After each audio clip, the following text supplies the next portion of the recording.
All right, what is going on? This is going to be week 12 picks here. Obviously, a couple of games already done. Texans at Lions, Washington at Dallas. I texted my picks to a friend. If you don't believe me, doesn't really matter. You don't need to take these picks that serious. I had Texans and I had Washington. So 2-0. Call it what you want. I'm 2-0 on the week. 14 games on the slate yet again. Actually, 1, 2, 3, 4, 5, 6, 7, 8, 9, 10, 11, 12, 13, 14, 15, 16. All right, there's no bye weeks this week. Sick. So there's 16 games on the slate. I guess I didn't realize that until now. 16 games on the slate. We got Thursday night football this week. We got Sunday night football. We got Monday night football. Ladies and gentlemen, we have Tuesday night football. COVID bad, Tuesday night football, good. All right? So whatever. Again, call it what you want. We're going to do something crazy. We're going to start at Tuesday night football. Okay, Ravens Steelers. I was just looking through the injury list / the COVID list, looking at who's in, who's out. And I was like, you know what? I've had enough. I'm just going to start the video and fire from the hip here. Ravens and Steelers. Steelers are now a 5-point favorite. Before any injuries or COVID, everybody playing on both teams, I had the Steelers. The Steelers defense looks too good this year. They're 10-0 for a reason. They have played good teams. They have played bad teams. And they've looked the same against all teams. They don't play to their competition. They just play them. And they honestly are looking really extremely good. If they can get a better run game going, that's going to be interesting. Speaking of their run game, segue, no James Conner this week, which means Benny Snell and maybe the rookie, Anthony McFarland, one of my little favorite NFL rookie cards to collect because he's running like with his eyes wide open like that. So yeah, I like Anthony McFarland. Let's see if he gets in. I hope that's his first name. That sounds right. That just kind of came out. I'm hoping it's Anthony McFarland. So maybe some McFarland this weekend, but there's like no Lamar, none of their running backs. RG3, see if he can stay healthy for a full game. I don't mean any harm on anybody. I'm just saying. So let's see if he can stay healthy. Steelers have pretty much everybody. I think it's funny that the Steelers quarterback coach tested positive, but Big Ben was not a close contact. Interesting. Probably because he don't need a quarterback coach. He's been doing it long enough. We're just going to go all the way backwards. Okay, screw it. Seahawks at Eagles, which is the Monday night game. Chris Carson is back, which I don't know that makes a whole lot of a difference. I do think he's a phenomenal running back, but I just think that they're passing so much anyways. I don't think that's going to make a difference. The Seahawks are 5.5-point favorites over the Eagles. The Eagles are starting to get guys back though, so watch out. I honestly think, it sounds crazy, but I think the NFC East is going to get really, it already is really interesting, but I think it's going to come down to the wire and it's going to be really fun to watch. I already think Washington's a very fun team to watch. The Giants have been sneaky right there. You know, they got just enough wins. They're like tied for first place. I think they're all tied for first place, right? Actually, Washington might be in first now.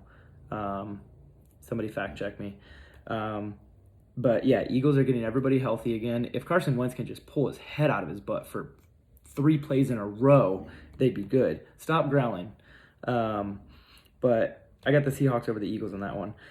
Sunday night game, Bears at Packers. Devontae Adams is good. I know they were questioning whether he was going to be good or not. Nick Foles is out. Mitch Trubisky back. Which, look, ladies and gentlemen, the Bears are undefeated this year under Mitch Trubisky. So say what you want about the guy, but they have not lost this year with Mitch Trubisky under center. I don't think they're going to win this game, but if you're a betting person, not suggesting it, just saying, if you are a betting person, Packers are 9.5-point favorites at the time of this video. They're not going to cover that. They're not going to cover it. Okay? If they do end up covering it, don't come back in this video and make bad comments and judge me. But I don't think they're going to cover 9.5 points. I think it's going to be closer than you think.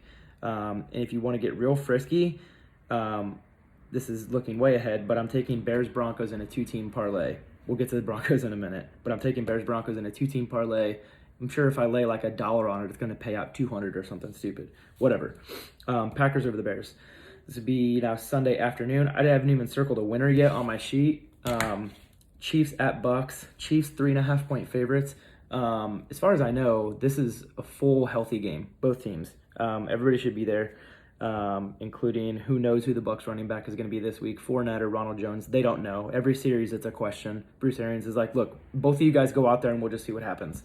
Tom Brady's starting to find all of his receivers. I think that's going to be a big question when they brought Antonio Brown in. Was he going to be able to feed Antonio Brown, Chris Godwin, and Mike Evans and Gronkowski, and I think he's showing, yes, I can feed all of them. Just let me throw the ball 45, 50 times, and we'll get it done. Antonio Brown, I think, had 13 targets last week, so him and Tom Brady, they got a little connection going on. So watch that. Man, again, I hadn't picked a winner for this yet. Chiefs 3.5-point favorites. Man, the Chiefs are the best team in the NFL. You can argue the Steelers because they're 10-0, but man, we're going to come back to that game. No, I'm going to decide right now. Chiefs at Bucks. Man, I want the Bucks to win, but I don't know if that's my heart or my head. It's definitely my heart, but I don't know if it's also my head. Now I'm building the suspense. 5, 4, 3, 2, 1. Chiefs are going to win. I just seen it. I just seen it. Chiefs are going to win. Chiefs over the Bucks. Also Sunday afternoon, 49ers at Rams. Rams 6.5-point favorites. I don't think they're going to cover, but I do think they're going to win. Raheem Mostert is back. Jeff Wilson Jr. is back. Richard Sherman is back, all for the 49ers. Jimmy G. I don't even know who's at quarterback. Is Jimmy G back for them? Somebody help me out. I don't remember who's at quarterback for them, but I think it's going to be close. I honestly don't think the Rams are going to cover. I think it's going to be a very low-scoring game. And I mentioned Sherman back. Not that makes a difference. Whatever. He's overhyped anyways. He doesn't like to guard people. He's probably going to guard Josh Reynolds. Is that his name? I can't remember his first name. But he's probably going to guard Reynolds, who's the Rams' fourth receiving option, just because that's who Sherman is. And he's going to say he locked him down. Whatever. But yeah, I do have the Rams over this, but I don't think they're going to cover. But Rams money line. Saints at Broncos. Saints are 14-point favorites at the time of this video. The Broncos, all three of the quarterbacks are out. The league is not happy with them. Drew Lock tested positive today. Apparently all of the quarterbacks were caught not wearing a mask around each other, so they're all close contacts. So there was early news that Royce Freeman, their running back, was their emergency quarterback until they found out that one of the receivers, Kendall Hinton, was a quarterback for 3 years at Wake Forest. That's going to be interesting. I do not think the Saints will cover 14 points. I think that's absurd. Absurd. 14 points is an absurd amount of points to lay down. So I do think the Broncos will cover that. And like I said, I'm taking Bears-Broncos in a little fun parlay on the side. So throw some small money on that if you're a gambler and see what happens. It'll be fun to root for. Saints are going to win this game, though. Saints over the Broncos. Browns at Jaguars. I also hadn't circled a winner here yet. I don't know why the Browns are going to win that game. They're going to run it down the Jaguars' throats. They're probably going to run for 220 yards on the ground between Kareem Hunt and Nick Chubb. Maybe a little Baker. Little Baker in and out. I'm pretty sure Baker's healthy. He doesn't have a whole lot of options to throw to. Honestly, Kareem Hunt's probably his best option to throw to. Jarvis Landry hasn't been as, as efficient or as consistent as he has been in years past. He's been a perennial 1,000-yard receiver, and I don't think he's going to clip that this year. I hope he does, though. I hope I'm wrong on that. I love Jarvis Landry, but I got the Browns over the Jaguars there. Browns 7-point favorites. I think they'll cover that. Dolphins at the Jets. Dolphins 7-point favorites. Fitzmagic is in for the Dolphins. I believe Sam Darnold's back for the Jets, which means for my fantasy team, I may end up playing Jay Crowder because Sam Darnold loves Jay Crowder. He doesn't like throwing it deep like Joe Flacco. If you watched the game last week, every other play, Joe Flacco was bombing it down to Denzel Mims or Brashard Perryman.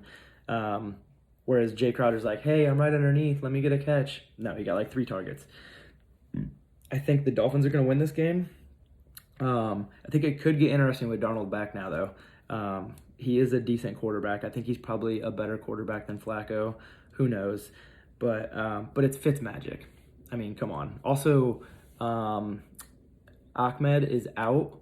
The guy that's been running the ball for the Dolphins, but Myles Gaskin, who was previously on IR, has been designated to return, and I think he's going to get some time in there. So we'll see. Again, fantasy implications there as far as my team goes. I picked him up off the waiver wire a while back. The owner dropped him like an idiot, so I hope that Myles Gaskin gets some points in there. Dolphins over the Jets. Cardinals at Patriots. I hadn't picked a winner here yet either. Really wasn't prepared for this video at all, and we're 9.5 minutes in. Cardinals at Patriots. The Cardinals are going to win this game. I just circled them right there. They're 2-point favorites over the Patriots. The Patriots have been slowing down a lot of offenses. Cardinals are one of the fastest offenses in the NFL, if not the fastest offenses in terms of pace of play and their average time between each snap. They're one of the fastest teams, if not the fastest. So good luck to the Patriots slowing that down. We're going to want to see a lot of Kyler Murray to DeAndre Hopkins. The thing to watch is, though, Kyler Murray ran for 15 yards last week, by far his least amount of rushing yards in a game this year. Obviously hampered by an AC joint in his shoulder. He didn't want to get hit and land on that or have to slide and land on that. So we'll see if he runs a lot. If he doesn't run a whole lot, honestly, that's going to be trouble for the Cardinals. They live and breathe with him rushing the ball. So 10 rushing touchdowns on the year for Kyler Murray. I'm hoping he continues that, hoping he's feeling good. We don't like to see hurt players in games. Cardinals over the Patriots. Panthers at Vikings. Adam Thielen is out, so Justin Jefferson is really going to have to step up here. We'll see what him and Kirk Cousins got going on. I think this is Thielen's first game not playing. Thielen leads the NFL with 11 touchdowns, so that's a big hit to the Vikings. Christian McCaffrey is not back yet for the Panthers, and Teddy Bridgewater is banged up. But I mean, Vikings got Dalvin Cook, and he's a stud. I'm going to take the Vikings. The Vikings are 3-point favorites. I think they will cover that. But I think it'll be a good game. That'll be a fun game to watch. Vikings over the Panthers. Giants at Bengals. Bengals just lost Joe Burrow. It's tough. Ryan Finley's not the guy. Joe Mixon is out. Gio Bernard is not the guy.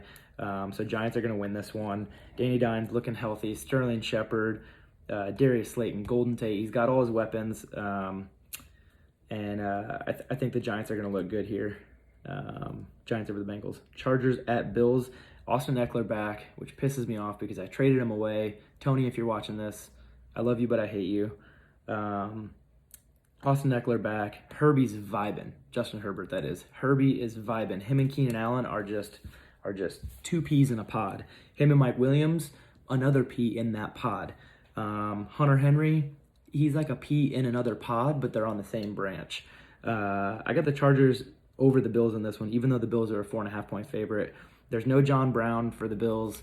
So they only have Stephon Diggs and Cole Beasley. Ooh, Cole Beasley. Not going to happen. Chargers over the Bills. Raiders at Falcons. Falcons +3. I always love doing one of these. I'm going to be a game time decision. If Julio Jones plays, the Falcons will win. I'm just going to go ahead and circle the Falcons because I think Julio is supposed to play, but he's questionable. He might be a game time. Todd Gurley's out. That doesn't matter. Brian Hill's been out playing him all year. He's been getting way less snaps, but slowly he's been getting enough of the target or the snap count share or the share of snaps with Todd Gurley and he's been a more efficient runner than Gurley. Last week he actually outsnapped Gurley, so it's just fitting that this week Gurley is hurt. And I don't think that Gurley retains that backfield for the rest of the year after Brian Hill goes off this week. Raiders have been looking good though. I mean, I'm surprised they're not laying more points for the Raiders. They're only 3-point favorites. They've looked pretty good the last 8 weeks. But if Julio Jones plays, that is Matt Ryan's key to success. If Julio's out, Matt Ryan is a completely different quarterback. So Julio plays, I got the Falcons. Julio out, I got the Raiders. Titans at Colts. We need redemption. Titans need redemption. The boy Derrick Henry has to do it again. We lost our first game last time to the Colts. It was our first game losing with Derrick Henry running over 100 yards, period. Since Derrick Henry's been there, we've never lost a game with him rushing over 100 yards until 2 weeks ago when we played him. Colts have no Jonathan Taylor, so it's just going to be Nyheim Hines and Jordan Wilkins. That'll be interesting. I'm sure Jordan Wilkins will get the bulk of the carries, and Nyheim Hines is going to get worked in a little bit, and then a lot of the passing game like he always does. No DeForest Buckner, which is huge for the Titans running game. I honestly think that's a big X factor because DeForest Buckner just clogs up the middle. So that'll be nice. Get Derrick Henry to that second level where he's just plowing linebackers and defensive backs.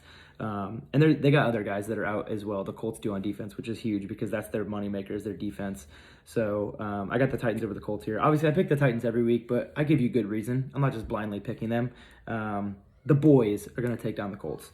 Washington at Dallas. I already picked Washington, and Texans over the Lions. We can talk about that. Washington, Antonio Gibson looked like a stud. 3 touchdowns. He looked like a stud in my fantasy lineup.